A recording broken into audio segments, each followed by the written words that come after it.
here's what I'm tired of. I am tired. The American people are the biggest slaves of any citizenship in the entire world. And let me tell you why. Because the American people are the only people that are told, go work super hard, go take a massive amount of your life, and we're going to take at least half your money. All right? And then when we take half your money, we're going to send it overseas, or we're going to mismanage it, or we're going to steal it, or we're going to funnel it back into our political contributions, or we're going to send it over here for quote unquote aid. Okay, where's our motherfucking aid?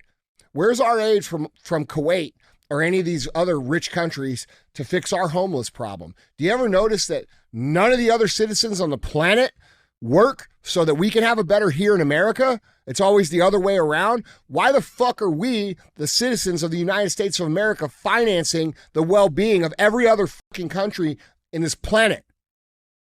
Okay? Until people wake up to that and say no more, shit's going to continue. This land of the free. That's a fucking joke. That's a fucking joke, dude. Land of the free. Land of the motherfucking worker bees is what we are. We work. Government takes more than half of our money. And you say, oh, well, they don't take half of mine. They only take half of the rich people's money. Oh, really? What do you pay when you buy shit? What do you pay when you own shit? What do you pay on your personal property? What do you pay when you put gas in your car? Okay? And if you add all those things up that you pay, they're taking 50% of your money too. And they're telling you to work. The American dream. And then we'll take half your shit and we send it to other countries. We are the world's ATM. The people of America are the world's ATM. It needs to end. The robot is supposed to be a lifeguard. Look, she got eyes behind her lens, behind her eyeballs, and showing her what to see. But she's a whole AI. She's the AI. Look at her. Everything you goddamn it think you see is real ain't real. Look at her. Look at her movement. Robot dog. This is supposed to be a lifeguard. Look at what's wrong with this community. Supposed to be a lifeguard. Look at the movement. Look at this. She heard me. She said something. Yeah, I'm okay. Are you okay? Okay, no, you are not real. No, ma'am, you are not real. You are not real, ma'am. You can't tell me this is normal. Look at his forehead. This is bullshit. That's a mask. That's a skin mask. It ain't normal. Look at it. Bullshit. It's had international repercussions beyond what I think any of you can fully understand.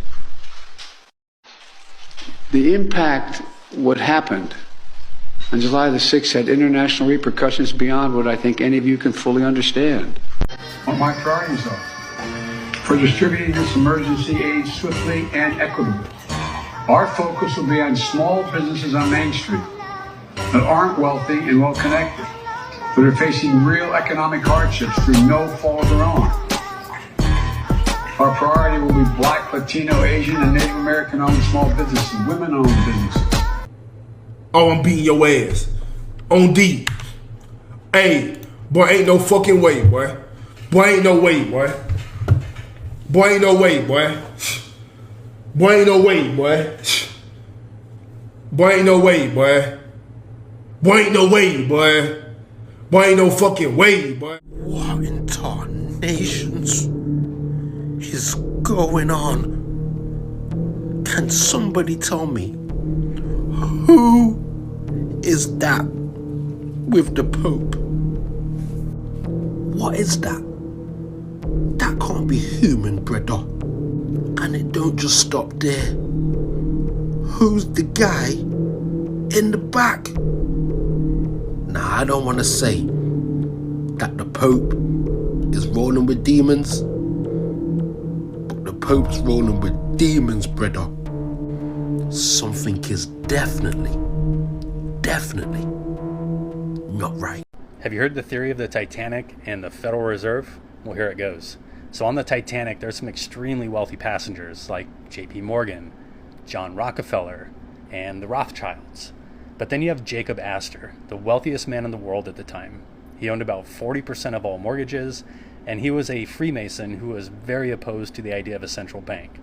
Whereas J.P. Morgan, Rockefeller, and Rothschild strongly supported the idea of a central bank. So Jacob Astor was the only one standing in the way of a central bank at the time.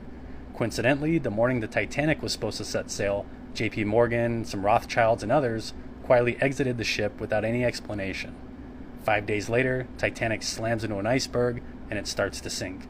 And even though Jacob Astor is the wealthiest man in the world, he still can't find a seat in a lifeboat, and he ends up sinking with the ship. Shortly after, these guys become the wealthiest men in the world, and without Jacob Astor standing in their way, the next year in 1913, on Jekyll Island in Georgia, the Federal Reserve Act was signed into law, paving the way to print money out of thin air and completely control our monetary system. Was this a coincidence or a conspiracy?